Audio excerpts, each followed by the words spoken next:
Hello everyone, இந்த வீடியோவில் நம்ம என்ன பார்க்க போகிறோம் அப்படின்னா உரங்கள் மற்றும் பூச்சிக்கொல்லிகள் மற்றும் பெட்ரோலிய பொருட்கள் இதை பற்றி தான் ஃபுல்லாக பார்க்க போகிறோம். இதில் வந்து ஸ்கூல் புக்கில் ரொம்ப கண்டென்ட் வந்து கம்மியாக தான் இருக்கும். அதனால் நான் இது வந்து ஸ்கூல் புக்கு ப்ளஸ் வந்து ஓல்டு புக்கு, அதுக்கப்புறம் வந்து ஒரு சில வெப்சைட்டில் இருந்து ஒரு சில கண்டென்ட் வந்து சர்ச் பண்ணி எடுத்துகிட்டு வந்திருக்கேன். இப்போ நம்ம பார்க்கலாம். ஃபஸ்ட்டு வந்து இது எங்கெல்லாம் கவர் ஆகுதுன்னு பார்த்தோம் அப்படின்னா அங்கங்கே கொஞ்சம் கொஞ்சம் கொடுத்து வச்சுருப்பாங்க. அது எல்லாமே கம்பைன் பண்ணி தான் எடுத்துகிட்டு வந்திருக்கேன். ஃபஸ்ட்டு பயிர் பெருக்கம் மற்றும் மேலாண்மை, இந்த லெசன் வந்து 8th கவர் ஆகும்.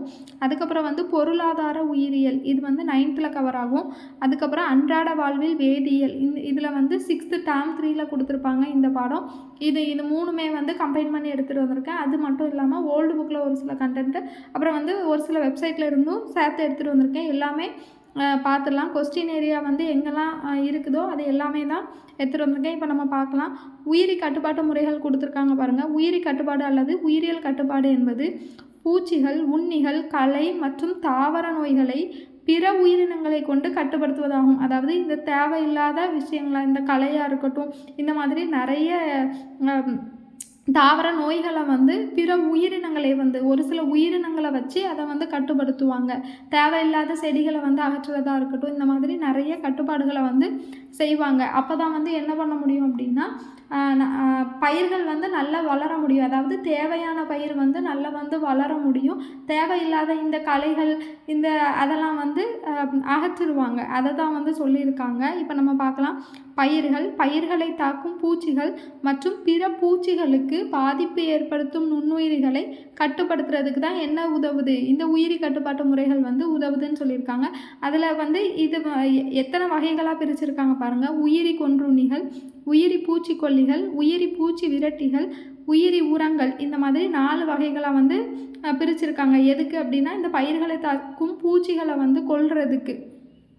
இப்போ பார்க்கலாம். உயிரி கொன்றுண்ணிகள்னால் என்னென்னு பார்த்தோம்னா தாவரங்களை தாக்கும் பூச்சிகளை தங்களது உணவாக எடுத்துக்கொள்ளக்கூடிய இயற்கையில் காணப்படும் பூச்சிகளை தான் உயிரி கொன்றுண்ணிகள்னு சொல்கிறாங்க. அதாவது தாவரங்களை வந்து தாக்கக்கூடிய பூச்சிகளை உணவாக எடுத்துக்கிடும் இல்லையா, அதைத்தான் வந்து சொல்கிறாங்க. தாவரங்களை தாக்கக்கூடிய பூச்சிகளை இது வந்து உணவாக எடுத்து அந்த பூச்சிகளை வந்து கொன்னுரும். அந்த மாதிரி இருக்கக்கூடியதான் என்ன சொல்கிறாங்க அப்படின்னா கொன்றுண்ணின்னு சொல்கிறாங்க.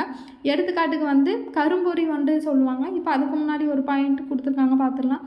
அஸ்வினி பூச்சிகள், வெள்ளை ஈக்கள், பருத்தி உருளை புழுக்கள், அப்புறம் வந்து பருத்தி உருளை புழுக்கள், அப்புறம் வந்து இலைப்பூச்சிகள் போன்றவற்றை கிரைசோபா சிட்ரினம் மற்றும் மெலோசிலஸ் சிட்ரினம், இந்த 2 சிற்றினத்தை வச்சு கட்டுப்படுத்தலாம்னு சொல்கிறாங்க. எதெல்லாம் வந்து கட்டுப்படுத்தலாம்? அஸ்வினி பூச்சிகள், வெள்ளை ஈக்கள், பருத்தி உருளை புழுக்கள், இலைப்பூச்சிகள், இந்த மாதிரி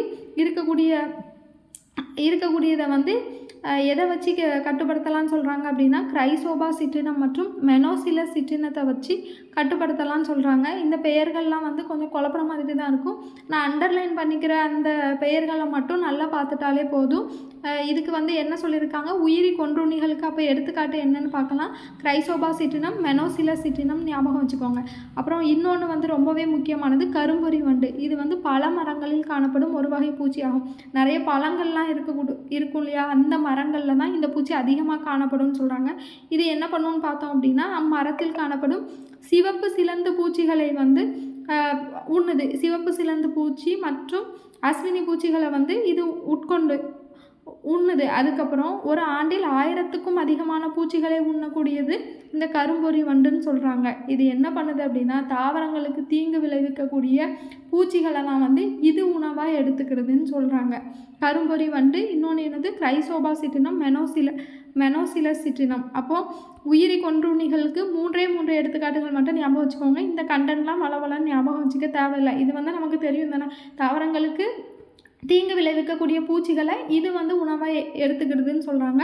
அப்படி இருக்கக்கூடியதுக்கு 3 எடுத்துக்காட்டு கொடுத்துருக்காங்க. ஒன்று கிரைசோபா சிட்ரினம், இன்னொன்று மெனோசிலஸ் சிட்ரினம், இன்னொன்று கரும்பொறி வண்டு. இந்த 3ஐயும் மட்டும் நம்ம தெரிஞ்சு வச்சுக்கிட்டாலே போதும்.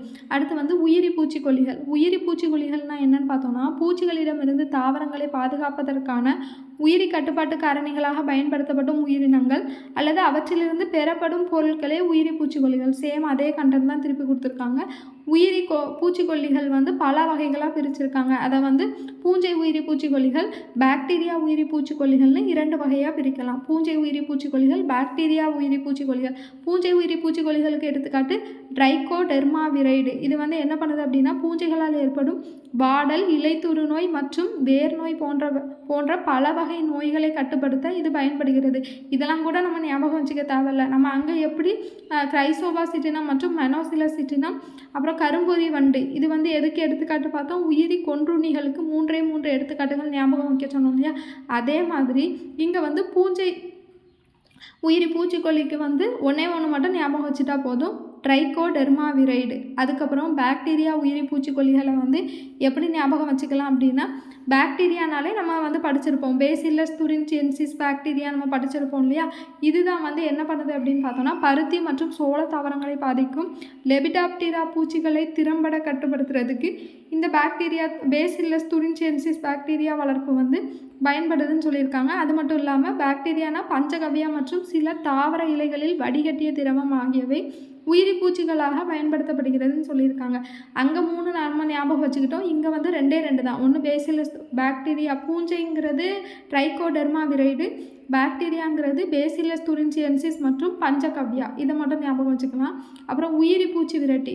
உயிரி பூச்சி விரட்டிங்கிறது வந்து என்னன்னு பார்த்தோன்னா வேம்பு விதைகளிலிருந்து பெறப்படும் அசாட்ரக்டின் சேர்மமானது ஒரு நல்ல பூச்சி விரட்டி. பூச்சி விரட்டிங்கிறது அசாட்ரக்டின், அசால்ட்டா விரட்டினும் ஞாபகம் வச்சுக்கோங்க. பூச்சி விரட்டி அசோட்ரக்டிங்கிறது வந்து ஈஸியாக வந்து அசால்ட்டாக வந்து பூச்சியை விரட்டிடும்னு ஞாபகம் வச்சுக்கோங்க. மனிதனால் பயன்படுத்தப்பட்ட முதலாவது பூச்சிக்கொல்லிகளில் ஒன்று மார்க்கோசா இலைகள். மார்க்கோசா இலைகள்னு எதை சொல்கிறாங்க அப்படின்னா வேப்பிலையை தான் சொல்கிறாங்க. இது வந்து பூச்சி விரட்டுறதுக்கு ரொம்பவே யூஸ்ஃபுல்லாக இருந்திருக்குன்னு சொல்கிறாங்க. வேப்பிலைகள் வந்து பூச்சிகளை விரட்டுறதுக்கு ரொம்பவே பயன்பட்டுருக்குதுன்னு சொல்கிறாங்க. பூச்சி விரட்டிங்கிறது அசோட்ரக்டின் சேர்மம்னு சொல்கிறாங்க. இதை வந்து எப்படி ஞாபகம் வச்சுக்கலாம்? பூச்சியை வந்து அசால்ட்டாக விரட்டிடும் ஞாபகம் வச்சுக்கோங்க. அதுக்கப்புறம் உயிரி உரங்கள். உயிரி உரங்கள்னு எடுத்துக்கிட்டோம் அப்படின்னா சைனோபாக்டீரியா, அனஃபினா, நாஸ்டாக், ரைசோபியம் இது எல்லாமே வந்து உயிரி உரங்களாக பயன்படுது. இப்போ சைனோபாக்டீரியான்னு எடுத்துக்கிட்டோம்னா இது வந்து தனித்து வாழும் தன்மை உடையது, ஒளிச்சேர்க்கை மற்றும் நைட்ரஜன் நிலைப்படுத்துதலில் ஈடுபடுகிறதுன்னு சொல்லியிருக்காங்க. அப்புறம் அனஃபினா மற்றும் நாஸ்டாக்னு எடுத்துக்கிட்டோம் அப்படின்னா இது வளிமண்டல நைட்ரஜனை நிலைப்படுத்துகின்றன. இது வந்து கூட்டுயிரி வாழ்க்கை வாழக்கூடியது தான் இந்த அனஃபினா, நாஸ்டாக் இதெல்லாம் வந்து. அப்புறம் ரைசோபியம்னு எடுத்துக்கிட்டோம் அப்படின்னா வேதி உரங்கள் உணவு உற்பத்தியை அதிகரித்தாலும் அவை இயற்கை வாழிடங்களை வந்து பாதிக்கின்றதுன்னு சொல்கிறாங்க. இந்த ரைசோபியம் மாதிரியான வேதி உரங்கள் வந்து உணவு உற்பத்தியை வந்து அதிகரித்தாலும் அது இயற்கை வாழிடங்களை வந்து பாதிக்கின்றது அப்படின்னு சொல்லி கொடுத்துருக்காங்க. அப்போ உயிரி உரங்களுக்கு எடுத்துக்காட்டு சைனோபாக்டீரியா, அனஃபினா, நாஸ்டாக், ரைசோபியம் ஞாபகம் வச்சுக்கோங்க. அப்புறம் உயிரி பூச்சி விரட்டிக்கு 2 அசோட்ரக்டின், மார்க்கோசா. நான் வந்து மார்க் பண்ணியிருக்கிறத மட்டும் நீங்கள் கீவேர்ட் மாதிரி எடுத்துக்கிட்டாலே போதும். இந்த கண்டென்ட் வந்து ஒரு சிலவங்க பிடிஎஃப் வந்து கேட்டு வாங்குவாங்க, அவங்களுக்கு புரியணுங்கிறதுக்காக எழுதியிருக்கேன். மற்றபடி நம்ம அதெல்லாம் ஞாபகம் வச்சுக்கவே தேவையில்ல. அந்த வேர்டு தான் நமக்கு ரொம்ப முக்கியம். உயிரி பூச்சி விரட்டினா அசால்ட்டாக பூச்சி விரட்டிடும். மார்க்கோசா ஞாபகம் வச்சுக்கோங்க. மார்க்கோசானா வேப்பிலை. அப்புறம் பாக்டீரியா உயிரி பூச்சிக்கொல்லினா பேசிலஸ் துரின்சியன்சிஸும் பஞ்சகவ்யாவும். இதுவே பூஞ்சை உயிரி பூச்சிக்கொல்லினா ட்ரைகோடெர்மாவிரைடு. அதுக்கப்புறம் என்னென்னு பார்த்தோன்னா உயிரி பூச்சிக்கொல்லிகள் நம்ம பார்த்துட்டோமா. அதுக்கப்புறம் உயிரி கொன்றுண்ணிகள் கொல்லக்கூடியது எதுன்னு பார்த்தோம் அப்படின்னா கிரைசோபாசிட்டினமும் மெனோசிலசிட்டினம் அப்புறம் கரும்பொறி வண்டு இதுதான் வந்து கொல்லக்கூடியது, ஞாபகம் வச்சுக்கோங்க. நெக்ஸ்ட்டு வந்து என்ன பார்க்கணும் அப்படின்னா உயிரி உரங்கள். இப்போ உயிரி உரங்கள் பார்த்தோம் இல்லையா, அந்த உயிரி உரங்களுடைய வகைகள் வந்து நிறைய கொடுத்துருப்பாங்க. ஒன்று ரைசோபியம், இன்னொன்று அசோஸ்பைரிலம், இன்னொன்று பூஞ்சை வேர்கள், அதை தான் மைக்கோரைசான்னு சொல்லுவாங்க. அப்புறம் அசட்டோஃபேக்டர், அப்புறம் அசோலா. எல்லாமே அசோங்கிற மாதிரி வரும், ஈஸியாக ஞாபகம் வச்சுக்கலாம். அசோஸ்பைரிலம், ரைசோபியமும் மைக்கோரைசாவும் மட்டும் தனியாக ஞாபகம் வைங்க. வேறு எல்லாமே வந்து அசோஸ்ன்னு தான் வரும். இது எல்லாமே வந்து உயிரி உரங்களுடைய வகைகள். ரைசோபியம்னு எடுத்துக்கிட்டோம் அப்படின்னா லெகுமினஸ் தாவரங்களின் வேர்களில் வேர்முண்டுகளை உருவாக்குவதற்காக கூட்டுயிரி வாழ்க்கையை நடத்துகின்றன. இது வந்து என்ன பண்ணும், ரைசோபியம் வந்து வளிமண்டல நைட்ரஜனை நிலைநிறுத்தி அவற்றை அமோனியாவாக மாற்றக்கூடிய வேலையை யார் பார்க்குறாங்க அப்படின்னா ரைசோபியம் தான் பார்க்குறாங்க. வளிமண்டல நைட்ரஜனை நிலைநிறுத்தி அவற்றை அமோனியாவாக மாற்றக்கூடிய வேலையை யார் பார்க்குறாங்க, ரைசோபியம் வந்து பார்க்குறாங்க. அப்புறம் அசோஸ்பைரிலம்ங்கிறது வளிமண்டல நைட்ரஜனை பயன்படுத்தும் திறன் பெற்றவை. அது வந்து வளிமண்டல நைட்ரஜனை நிலைநிறுத்தி அமோனியாவாக மாற்றுது. அசோஸ்பைரிலம்ங்கிறது வளிமண்டல நைட்ரஜனை பயன்படுத்துது, மேலும் அவற்றை தாவரங்களுக்கு கடத்துகின்றன. அப்புறம் பூஞ்சை வேர்கள்னு எடுத்துக்கிட்டோம் அப்படின்னா மைக்கோரைசா, இது வந்து வாஸ்குலார் தாவரங்களின் வேர்களுடன் கூட்டுயிரி வாழ்க்கையை மேற்கொள்கின்றன. எடுத்துக்காட்டு வந்து எலுமிச்சை மற்றும் பப்பாளி. அப்புறம் அசட்டோஃபாக்டருங்கிறது நைட்ரஜனை நிலைநிறுத்துவது மட்டுமின்றி பூஞ்சை எதிர்பொருள் மற்றும் பாக்டீரியா எதிர்பொருட்களில் போன்ற கூட்டுப்பொருட்களையும் உற்பத்தி செய்து தாவரங்களுக்கு வழங்குகின்றன. அப்புறம் அசோலா ரொம்ப ரொம்ப முக்கியமானது. மிதக்கும் நைட்ரஜன் தொழிற்சாலை என அழைக்கப்படுவது எதுன்னு கேட்பாங்க. அசோலா தான் மிதக்கும் நைட்ரஜன் தொழிற்சாலை என அழைக்கப்படுது. இது வந்து என்ன பண்ணுது அப்படின்னா நீலப்பச்சை பாசியான அனாபினாவுடன் சேர்ந்து சயனோபாக்டீரியா கூட்டுயிரி வாழ்க்கையை நடத்துகிறது. இதெல்லாம் வந்து ஜஸ்ட் ஞாபகம் வச்சுக்கோங்க. இந்த அசோலாங்கிறது மிதக்கும் நைட்ரஜன் தொழிற்சாலைங்கிறது ரொம்ப முக்கியம். அப்புறம் என்னென்ன உயிரி உரங்கள் வந்து என்னென்னலாம் இருக்குதுங்கிறத ஞாபகம் வச்சுக்கோங்க. ரைசோபியம், மைக்கோரைசா வேர்கள், இது ரெண்டையும் தனியாக ஞாபகம் வச்சுக்கோங்க. அசோஸ்பைரிலம், அசட்டோஃபாக்டர், இன்னொன்று என்னது அசோலாங்கிறது மிதக்கும் நைட்ரஜன் தொழிற்சாலைன்னு அழைக்கப்படுது. அப்புறம் என்னென்ன இது வந்து ஓல்டு புக்கில் கொடுத்துருக்க கண்டென்ட்டு, இது நம்ம இப்போ பார்த்துடலாம். பூச்சிக்கொல்லிகள்லாம் என்னன்னு பார்த்தோம் அப்படின்னா டிடிடி மாலத்தியான்னு சொல்லுவாங்க. டிடிடிக்கு வந்து ஃபுல் ஃபார்ம் என்ன அப்படின்னு பார்த்தோம்னா டைக்ளோரோ டைஃபீனைல் ட்ரைக்ளோரோ ஈத்தேன், இதுதான் வந்து இதனுடைய ஃபுல் ஃபார்ம். அப்புறம் பூஞ்சை கொல்லிகள்னு பார்த்தோம் அப்படின்னா போர்டாக்ஸ் கலவை. பூஞ்சை வந்து எப்படி ஒரு போர்வை மாதிரி படர்ந்துருக்கும் இல்லையா, அந்த மாதிரி ஞாபகம் வச்சுக்கோங்க. பூஞ்சை கொல்லிகள்ங்கிறது போர்டாக்ஸ் கலவை. அதுக்கப்புறம் களைக்கொல்லிகள், இது அடிக்கடி ரிப்பீட்டடாக கேட்கப்பட்ட கொஸ்டின். இதில் வந்து கீழ்கண்டவற்றுள் எது களைக்கொல்லிங்கிற மாதிரி கேட்பாங்க, ரொம்ப முக்கியம். 2,4-D அப்படின்னு சொல்லுவாங்க ஷார்ட்டாக. அதுக்கு வந்து ஃபுல் ஃபார்ம் என்னன்னு பார்த்தோம் அப்படின்னா 2,4 ட்ரைக்ளோரோ ஃபீனாக்சி அசிட்டிக் அமிலம். டைக்ளோரோ ஃபீனாக்சி அசிட்டிக் அமிலம், இதெல்லாம் வந்து நல்லா ஞாபகம் வச்சுக்கோங்க. எலிக்கொல்லிகள்னு பார்த்தோம் அப்படின்னா துத்தநாக பாஸ்பேட்டும் ஆர்சனிக்கும், இது ரெண்டும் வந்து என்னன்னு பார்த்தோம் அப்படின்னா எலிக்கொல்லிகள். இந்த ரெண்டுமே என்னது, எலிக்கொல்லிகள். இதெல்லாம் ஓல்டு புக்கில் உள்ளது. கண்டென்ட் வந்து ரொம்ப கம்மியாக இருக்கும், ஆனால் இதிலேருந்து தான் ரிப்பீட்டடாக கொஸ்டின் கேட்பாங்க. அப்போ பூச்சிக்கொல்லிகள்னு கேட்டாங்க அப்படின்னா டிடிடி மாலத்தியான், பூஞ்சைக்கொல்லி போர்டாக்ஸ் கலவை, களைக்கொல்லி வந்து 2,4-D, எலிக்கொல்லி வந்து துத்தநாக பாஸ்பேட் மற்றும் ஆர்சனிக். அடுத்து வந்து என்னது உரங்களில் வந்து 3 முக்கியமான உரங்கள் வந்து கொடுத்துருப்பாங்க. தாவரங்களின் வளர்ச்சிக்கு பல வகையான ஊட்டச்சத்துக்கள் தேவைப்பட்டாலும் 3 முதன்மை ஊட்டச்சத்துக்கள் இருக்குது. அதை தான் NPKன்னு சொல்லுவாங்க. Nitrogen, phosphorus, potassium. தாவரங்களுக்கு அளிக்கப்படும் உரங்கள் 2 வகைப்படும். ஒன்று கரிம உரங்கள், இன்னொன்று வந்து கனிம உரங்கள். உரங்கள்ங்கிறது வந்து தாவர மற்றும் விலங்கு கழிவுகள்லேருந்து பெறக்கூடியது தான் கனிம உரங்கள். இது வந்து இயற்கை உரங்கள்னு கூட சொல்லிக்கலாம். எடுத்துக்காட்டு வந்து மண்புழு. அப்புறம் கனிம உரங்கள்னு எடுத்துக்கிட்டோம் அப்படின்னா தொழிற்சாலைகளில் தயாரிக்கப்படும், அதாவது செயற்கையாக தயாரிக்கப்படக்கூடிய இந்த பாறை மற்றும் தாதுக்கள்ல இருந்து பெறக்கூடியது தான் கனிம உரங்கள்னு சொல்லுவாங்க. இந்த கனிம உரங்களுக்கு எடுத்துக்காட்டு தான் நிறைய கொடுத்துருப்பாங்க. Urea, super phosphate, ammonium sulphate, potassium nitrate, இந்த மாதிரி நிறைய கொடுத்துருப்பாங்க. இப்போ ஒவ்வொரு உரத்தின் பெயரும் அதில் எவ்வளோ நைட்ரஜன், எத்தனை சதவீதம் நைட்ரஜன், பாஸ்பரஸ், பொட்டாசியம் இருக்குங்கிறத பார்த்துடலாம். யூரியான்னு எடுத்துக்கிட்டோம்னா 46% நைட்ரஜனும், பாஸ்பரஸ் வந்து 0%, பொட்டாசியமும் 0%. சூப்பர் பாஸ்பேட்டுங்கிறது நைட்ரஜன் வந்து 0%, பாஸ்பரஸ் வந்து 8 to 9%, பொட்டாசியம் வந்து 0%. அமோனியம்னு எடுத்துக்கிட்டோம் அப்படின்னா நைட்ரஜன் வந்து 21%, பாஸ்பரஸும் பொட்டாசியமும் 0% இருக்குது. பொட்டாசியம் நைட்ரேட்னு எடுத்துக்கிட்டோம் அப்படின்னா இதில் வந்து நைட்ரஜன் வந்து 13% இருக்குது, பாஸ்பரஸ் வந்து 0% இருக்குது, பொட்டாசியம் வந்து 44% இருக்குது. இதை வந்து நம்ம வந்து கொஞ்சம் ஞாபகம் வச்சுக்கிட்டோம் அப்படின்னா நல்லது.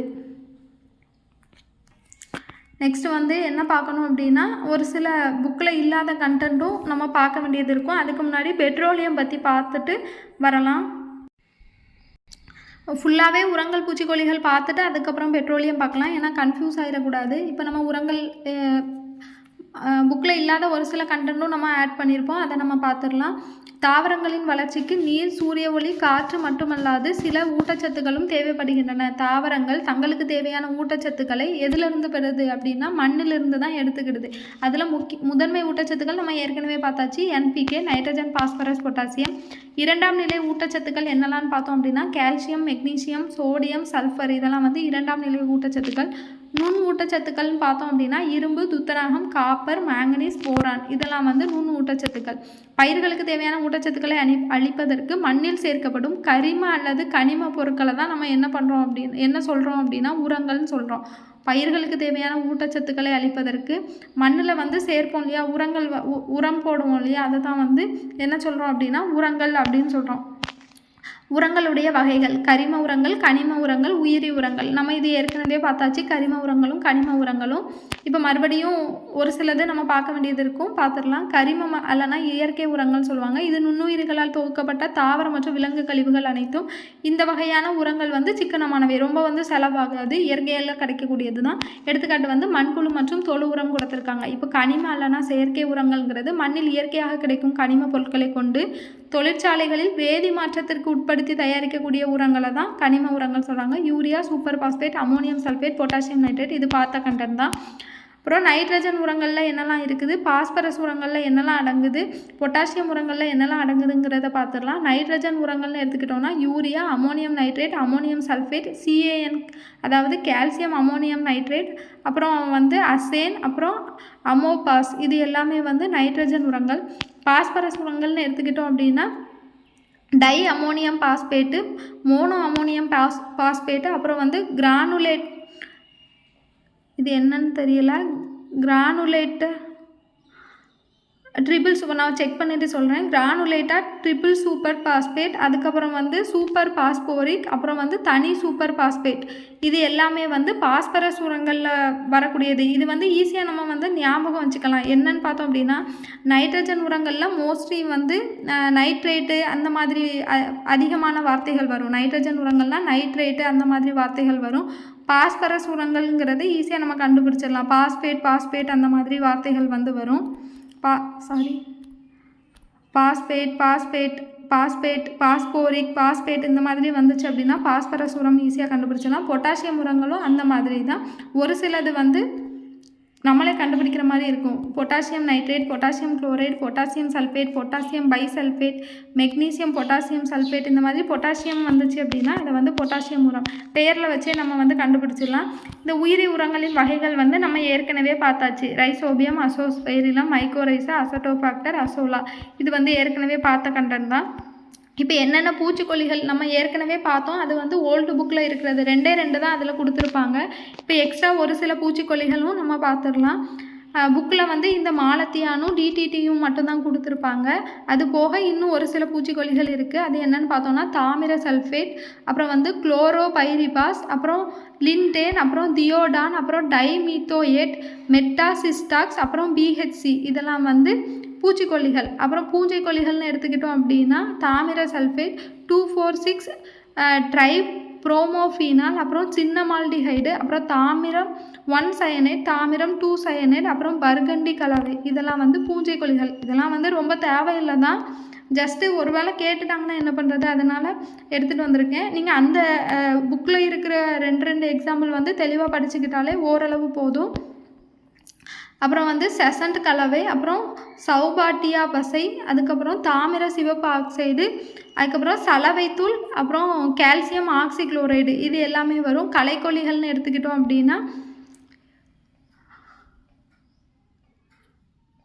டாலஃபேன், அதுக்கப்புறம் வந்து 2,4 அதாவது டைக்ளோரோ ப்ரொப்பயானிக் அமிலம், அப்புறம் வந்து மெட்டாக்ளோர், அப்புறம் DTT, அதுக்கப்புறம் வந்து 2,4-D டைக்ளோரோ ஃபீனாக்சி அசிட்டிக் அமிலம், அப்புறம் வந்து கிளைஃபோசேட், அப்புறம் வந்து டைகாம்பா, இதெல்லாம் வந்து ரொம்ப முக்கியம் இல்லை தான், ஜஸ்ட்டு வந்து தெரிஞ்சு வச்சுக்கோங்க. ஸ்கூல் புக்கில் இருக்கிறத மட்டும் நல்லா படிச்சுக்கிட்டாலே போதும். ஏன்னா இதையும் படித்து வந்து உள்ளதும் கன்ஃபியூஸ் பண்ணிக்கக்கூடாது. ஒரு சிலவங்க குரூப் 1 ப்ரிப்பேர் பண்ணுறவங்களாம் இருப்பாங்க. அதுக்காண்டி நான் இந்த நோட்ஸ் வந்து கம்மியாக இருக்குங்கிறதுனால எக்ஸ்ட்ரா வந்து நோட்ஸ் எடுத்துகிட்டு வந்திருக்கேன். நீங்கள் ஸ்கூல் புக்கில் இருக்கிறத நல்லா படிச்சுக்கிட்டாலே போதும். இப்போ வந்து பெட்ரோலியம் பற்றி பார்த்துடலாம். இப்போ பெட்ரோலியம் பற்றி பார்த்துடலாம். பெட்ரோலியம் வந்து எப்படி அழைக்கிறாங்கன்னு பார்த்தோம் அப்படின்னா கருப்பு தங்கம் அப்படின்னு அழைக்கிறோம். பெட்ரோலியம் வந்து எப்படி அழைக்கிறோம் அப்படின்னா கருப்பு தங்கம்னு அழைக்கிறோம். இப்போ இந்த வார்த்தை வந்து பெட்ரோலியம்ங்கிற வார்த்தை வந்து எந்த மொழி சொல்லிலிருந்து எடுக்கப்பட்டுச்சுன்னு பார்த்தோம் அப்படின்னா லத்தீன் மொழி சொல்லிலிருந்து தான் எடுக்கப்பட்டுச்சு. இதனுடைய பொருள் என்னன்னு பார்த்தோம் அப்படின்னா பாறை, அதுதான் வந்து இதனுடைய பொருள்.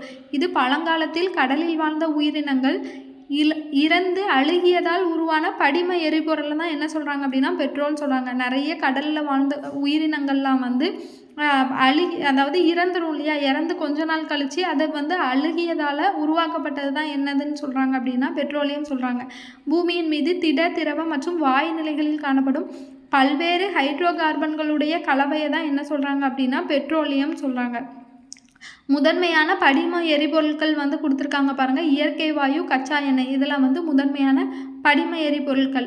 அப்புறம் கச்சா எண்ணெயை பற்றி கொடுத்துருக்காங்க பாருங்கள். பழங்கால மக்கள் கச்சா எண்ணெயை ஒட்டும் பொருளாக பயன்படுத்தி உள்ளனர்.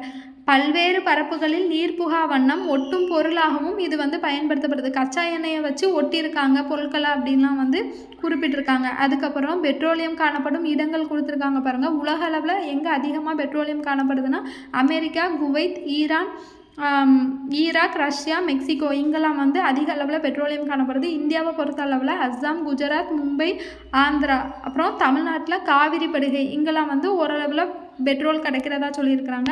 அப்புறம் பெட்ரோலிய எண்ணெய் கிணறுன்னு எடுத்துக்கிட்டோம் அப்படின்னா 1859 அமெரிக்காவில் பென்சில்வேனியாங்கக்கூடிய இடத்துல உலகின் முதல் பெட்ரோலிய எண்ணெய் கிணறு வந்து அமைச்சிருக்காங்க.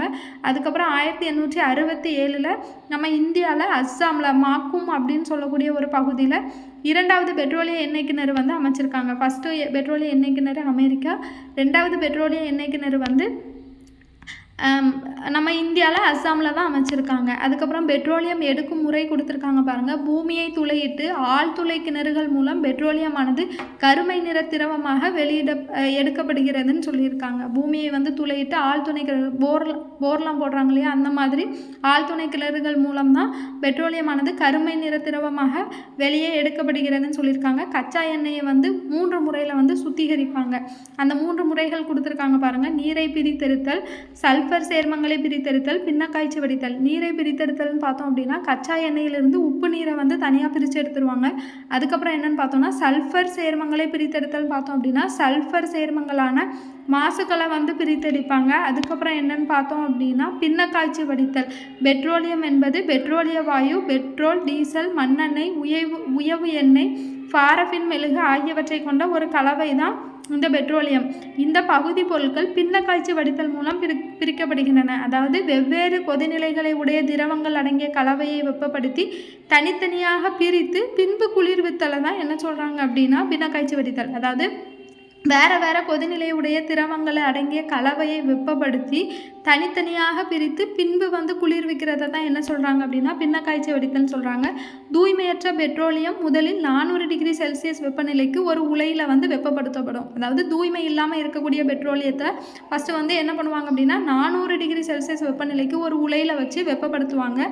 பயன் தரும் பல பொருட்கள் பெட்ரோலியத்தில் இருந்தும் இயற்கை வாயுவில் இருந்தும் கிடைக்கின்றன. இவை வந்து பெட்ரோ கெமிக்கல்ஸ்னு அழைக்கிறாங்க. இப்பொருட்கள் டிட்டர்ஜென்ட்டுகள், செயற்கை இலைகள், பாலித்தீன் போன்ற மனிதனால் உருவாக்கப்பட்ட பிளாஸ்டிக் வந்து தயாரிக்கிறதுக்கும் பயன்படுத்தப்படுகின்றன்னு சொல்லியிருக்காங்க. இயற்கை வாயுவிலிருந்து கிடைக்கும் ஹைட்ரஜன் உரங்கள் தயாரிக்கிறதுக்கும் பயன்படுத்தப்படுகிறதுன்னு சொல்லியிருக்காங்க. அதுக்கப்புறம் பெட்ரோலியத்தின் பயன்கள் கொடுத்துருக்காங்க பாருங்கள். எல்பிஜி, அதாவது திரவமாக்கப்பட்ட பெட்ரோலிய வாயு, லிக்விட் பெட்ரோலியம் கேஸ். இது வந்து வீடுகளிலும் தொழிற்சாலைகளிலும் எரிபொருளாக நம்ம யூஸ் பண்ணுற கேஸ் தான் சொல்லியிருக்காங்க. வீடுகளிலும் தொழிற்சாலைகளிலும் எரிபொருளாக பயன்படுது. அப்புறம் பெட்ரோல் மற்றும் டீசல்ங்கிறது இது வாகனங்களுக்கு, இது நமக்கு தெரிஞ்சது தான். வாகனங்களுக்கு எரிபொருளாக மின்சார ஜென்ரேட்டர்களை இயக்கிறதுக்கும் பெட்ரோல் டீசல் வந்து பயன்படுது. உலர் சலவை செய்வதற்கான கரைப்பானாகவும் பயன்படுது. ஸ்டவ் அடுப்புகளிலும் ஜெட் விமானங்களிலும் மண்ணெண்ணெய் வந்து எரிபொருளாக பயன்படுது. அப்புறம் எந்திர பாகங்களின் தேய்மானத்தை குறைக்கவும் துருபிடிக்காமல் அவற்றை பாதுகாக்கவும் உயவு எண்ணெய் வந்து உதவுகிறது. இதெல்லாம் வந்து நமக்கு நார்மலாகவே ஒரு தடவை ரீட் பண்ணாலே நமக்கு தெரிகிற மாதிரி தான், எல்லா கண்டென்ட்டுமே தெரிஞ்சது தான். எதுக்கு வந்து பெட்ரோல் டீசல் யூஸ் பண்ணுறோம் அப்படிங்கிறத வந்து தான் கொடுத்துருக்காங்க. புதுசாக இதில் படிக்கிறதுக்கு ஒன்றுமே இல்லை. மெழுகுவர்த்திகள், களிம்பு மருந்துகள், எழுத பயன்படும் மை, வண்ணம் தீட்டும் பென்சில் ஆகியவை தயாரிக்க பாரஃபின் மெழுகு வந்து பயன்படுத்துன்னு கொடுத்துருக்காங்க. சாலைகள் அமைக்க பிட்டுமன் அல்லது அஸ்பால்ட் வந்து பயன்படுகிறதுன்னு சொல்லியிருக்காங்க. இவ்வளோ தான் வந்து பெட்ரோலியம் பற்றி இருக்கிற கண்டென்ட்டு. ரொம்பவே ஈஸியாக தான் இருக்கும். நம்ம பார்த்த உடனே இதில் படிக்க வேண்டியது எதுவுமே இருக்காது. ஒரு தடவை ரீட் பண்ணாலே போதும். இதில் வந்து ரொம்ப கஷ்டமானதுங்கிறது எதுவுமே கிடையாது. ஒரு தடவை நம்ம ரீட் பண்ணாலே ஈஸியாக வந்து படிச்சிடலாம். இந்த இயர்ஸ் மட்டும் கொஞ்சம் ஞாபகம் வச்சுக்கோங்க. எந்த இடத்துல அமைச்சாங்கன்னு ஞாபகம் வச்சுக்கோங்க. வேறு எல்லாமே வந்து நமக்கு தெரிஞ்ச கண்டென்ட் தான் கொடுத்துருப்பாங்க. இந்த வீடியோ உங்களுக்கு யூஸ்ஃபுல்லாக இருக்கும்னு நினைக்கிறேன். தேங்க்யூ.